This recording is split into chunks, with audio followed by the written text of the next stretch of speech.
hefur borgarfulltrúi Kjartan Magnússon óskað eftir taka til máls.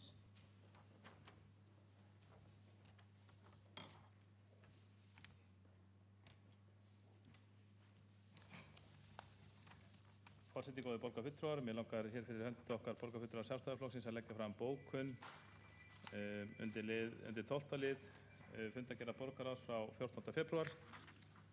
Við ætluðum að leggja þessa bókun fram á borgarráðsfundinum en við brunnum minni náðum ekki að leggja hana fram fyrir fundarslit, þannig að við leggjum hana fram hér í staðinn. Þetta eins konar viðbótarbókun, borgarráð lagði fram samhljóða bókun við þessum lið, en þetta svona eins konar viðbótarbókun okkar sjálfstæðismanna. Hún hljóðar svo: Borgarfulltrúar Sjálfstæðisflokksins hafa á kjörtímabilinu bent á að viðhaldi margra íþróttamannvirkja sem eru í eigu hverfisíþróttafélagi Reykjavíks í ábótavant og lagt fram tillögur til úrbóta. Brýnt að brugðist verði við og ráðist í mest aðkallandi verkefnin áður en tjón hlýst af sem myndi leiða af sér meiri kostnað til framtíðar. Við gerð fjárhagsáætlana 2012 og 2013 lögðu fulltrúar Sjálfstæðisflokksins til að 50 milljónum króna yrði varið til viðhalds mannvirkja íþróttafélaga og slíkar úrbætur yrðu fjármagnaðar með tilflutningi fjár á milli viðhaldsliða, en samkvæmt úttekt almennu verkfræðistofunnar það sú upphæð sem þarf til að standa straum af allra brýnustu úrbótum vegna umræddra mannvirkja. Sú tillaga hlaut ekki náð fyrir augum meirihluta borgarstjórnar, en með 20 milljóna króna framlagi í fjárhagsáætlun 2013 til viðhaldsverkefna íþróttafélaga þó komið til móts við áðurnefndar tillögur sjálfstæðismanna og ber að fagna því. Eins og bókunum ber með sér þá það verið að fagna að það skulle vera komið til móts við tillögur okkar sjálfstæðismanna, og ég þakka meirihlutanum fyrir samstarfi við lausn málsins. Þá hefur borgarfulltrúi Kjartan Magnússon lokið máli sínu og þá hefur borgarfulltrúi Karl Sigurðsson óskað eftir því að taka til máls.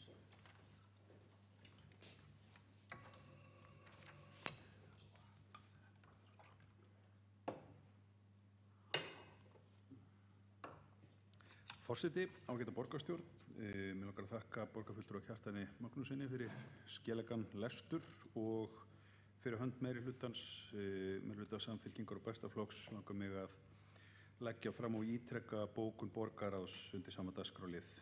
En hún hljóðar svo með leyfi forseta: Borgarráð fagnar því að náðst hafi 3 ára samstarfssamningu milli borgaryfirvalda og íþróttahreyfingarinnar þar sem skýrt tekið á styrkveitingum, eftirliti og öðrum samskiptamálum Reykjavíkurborgar, Íþróttabandalags Reykjavíkur og íþróttafélagana í Reykjavík. Vakin sérstök athygli á nýju verklagi varðandi aðkomu borgarinnar að styrkjum til viðhaldsverkefna íþróttamannvirkja sem íþróttafélög eiga eða reka samkvæmt sérstökum samningum þar Gert ráð fyrir að sérstakar fjárveitingar komi vegna viðhaldsverkefna árin 2014 og 2015 líkt og á þessu ári. Til að undirbúa umfjöllun og skilgreina brýnustu verkefni nú gert ráð fyrir að félögin og forsvarsmenn fasteigna leggi fram umsókn styrki vegna viðhalds og gert ráð fyrir að umsóknir liggi fyrir eigi síðar en 15. mars næstkomandi. Í umsókn komi fram hvernig viðhaldi hefur verið háttað undanfarin ár, mat á ástandi viðkomandi fasteignar, skiptingu á milli meiri háttar viðhalds og almenns viðhalds og áform viðkomandi félaga framlög til viðkomandi verkefna á móti þeim styrk sem sótt Til grundvallar umfjöllun umsóknir skulu ITR og ÖSK taka saman yfirlit fyrirliggjandi skýrslur og greinagerðir varðandi ástand og viðhaldsþörf íþróttamannvirkjafélaga, viðhald á umliðnum árum og forgangsröðun til framtíðar. Rétt að undirstrika að þessir styrkir líkt og aðrir eru háðir ákvörðun fjárhagsáætlun og framkvæmdaáætlun hvers árs. Þá hefur borgarfulltrúi Karl Sigurðsson lokið máli sínu og þá hefur borgarfulltrúi Kjartan Magnússon óskað eftir því að taka til máls.